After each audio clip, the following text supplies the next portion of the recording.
Hello friends, welcome to my channel. আমি চন্দ্রলেখা ক্রিয়েশনে আপনাদের সবাইকে স্বাগত জানাই। আজ আমি বানাচ্ছি আমের টক ঝাল মিষ্টি চাটনি। এর জন্য আমার লাগছে আমটাকে আমি খুব ভালো করে গ্রেট করে নিয়েছি। এখানে আমি চিনি নিয়ে নিয়েছি, লবণ নিয়ে নিয়েছি, হলুদ নিয়ে নিয়েছি। এখানে আমি 5 ফোড়ন ভেজে গুঁড়ো করে নিয়েছি শুকনো কড়াইয়ে।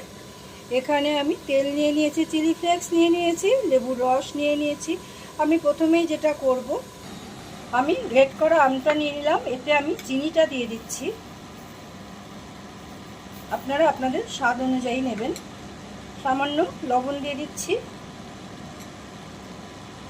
অল্প একটু হলুদ দিয়ে দিচ্ছি, আর চিলি ফ্লেক্সটা দিয়ে দিচ্ছি। আমি খুব ভালো করে মিশিয়ে নিচ্ছি। আমার ভিডিও দেখবেন, ভালো লাগলে অবশ্যই লাইক কমেন্ট শেয়ার করবেন, চ্যানেলটা সাবস্ক্রাইব করবেন, পাশে থাকবেন। যারা আমার চ্যানেলে নতুন বা চ্যানেলটি এখনও সাবস্ক্রাইব করেননি, যারা চ্যানেলটিকে সাবস্ক্রাইব করুন, পাশে থাকুন। আর যারা আমার চ্যানেলটিকে সাবস্ক্রাইব করেছেন তাদেরকে অসংখ্য অসংখ্য ধন্যবাদ আমার পাশে থাকার জন্য, আমাকে সাপোর্ট করার জন্য। পাশে থাকা বেল আইকনটিকে প্রেস করে দেবেন, তাহলে আমার রান্নার নোটিফিকেশনটা আপনাদের কাছে সবার আগে পৌঁছে যাবে। আমি এভাবে আধ ঘন্টা রেখে দিচ্ছি ম্যারিনেট করে।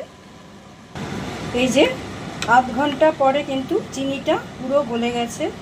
এবারে আমি যেটা করব, আর কিন্তু লক্ষ্য রাখতে হবে আমটা যখন আমি কুড়বো তখন যেন আটির কোনো অংশ এতে না পড়ে, তাহলে কিন্তু স্বাদটা তিতা হয়ে যাবে। সাবধানে করতে হবে। এবারে আমি যেটা করব, আমি গ্যাসে কড়াইটা বসিয়ে দিয়েছি, সামান্য একটু তেল দিয়ে দিচ্ছি, সর্ষের তেল। তেলটা একটু গরম করে নিচ্ছি।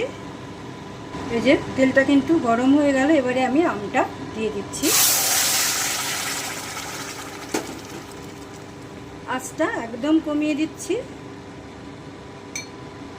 আমি খুব ভালো করে একটু নেড়ে নিচ্ছি যতক্ষণ একটা থকথকে ভাব না আসছে।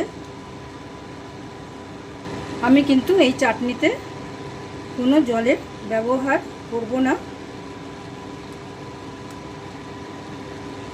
খুব ইজি এবং খুব সহজেই এটা হয়ে যাবে। আপনারা কিন্তু চাইলে এটাকে সংরক্ষণ করেও খেতে পারেন।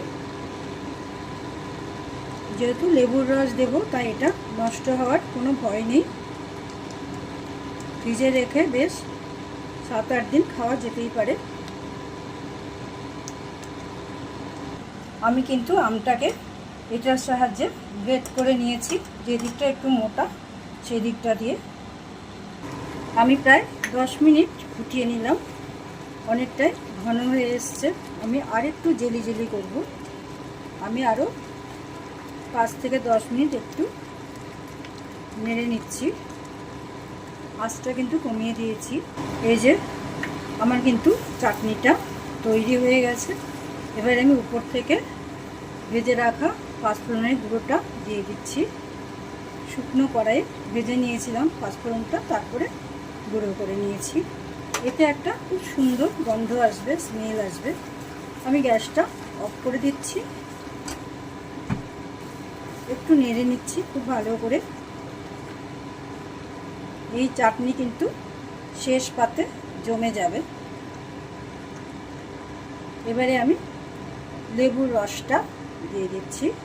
লেবুর রস কিন্তু সবসময় গ্যাস বন্ধ করে তবেই দিতে হয়।